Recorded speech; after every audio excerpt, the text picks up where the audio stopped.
എനിക്കെപ്പോഴും ഇങ്ങനെയുള്ള വേദികളിൽ ചെല്ലുമ്പോൾ ചളുപ്പാണ്. കാരണം ഞാനെന്ത് കഥ പറയും? എല്ലാ ക്ലാസ്സിലും കയറി, പൊക്കമുള്ളത് കൊണ്ട് മാത്രം ബാക്ക് ബെഞ്ചിലിരുന്ന്, ടീച്ചേഴ്സിനെ കൊണ്ട് നല്ലത് പറയിപ്പിക്കുക എന്ന മാത്രം ലക്ഷ്യത്തോടു കൂടി ജീവിച്ച്, ഞാനൊരു ക്രിസ്ത്യൻ മിഷണറി സ്കൂളിലാണ് പഠിച്ചത്.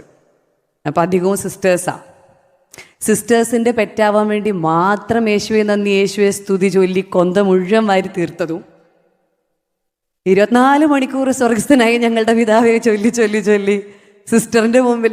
ഞാൻ അവിടുത്തെ സ്കൂളിൽ പഠിക്കുന്ന സമയത്ത് നഖം വളർത്തിയാലൊക്കെ സിസ്റ്റേഴ്സിന് ഇഷ്ടമല്ല അന്നൊക്കെ. ഇപ്പം അങ്ങനെയാണോ എന്ന് എനിക്കറിയില്ല. അപ്പോൾ നഖം വളർത്താതെ ഒന്നും ഒരുങ്ങാതെ അങ്ങനെയൊക്കെയുള്ള സ്റ്റുഡൻസിനെയാണ് സിസ്റ്റേഴ്സിന് അപ്പോൾ ഇഷ്ടം. ഇപ്പോൾ കാലമൊക്കെ മാറി, എനിക്ക് എങ്ങനെ സ്കൂളിൻ്റെ സിസ്റ്റം എന്നൊന്നും അറിയില്ല. അപ്പോൾ അങ്ങനെയൊക്കെ ജീവിച്ച ഞാൻ സ്കൂളുകളിലൊക്കെ പോയിട്ട് ആനുവൽ ഡേക്ക് പോയിട്ട് പഠനത്തിനെക്കുറിച്ചും ഡിസിപ്ലിനെക്കുറിച്ചും എല്ലാ ദിവസവും എൻ്റെ അച്ഛൻ എപ്പോഴും പറയും, എല്ലാ ദിവസവും വീട്ടിൽ വന്ന് അന്നന്ന് പഠിപ്പിച്ച പോർഷൻ കവർ ചെയ്താൽ, ബാക്ക്ലോഗ് ഇല്ലാതെ നീ പഠിച്ചാൽ പരീക്ഷ എടുക്കുമ്പോൾ വളരെ സിമ്പിളായിരിക്കും. പിന്നെ അച്ഛൻ എന്നും പറയും, the more you revise the better marks you get.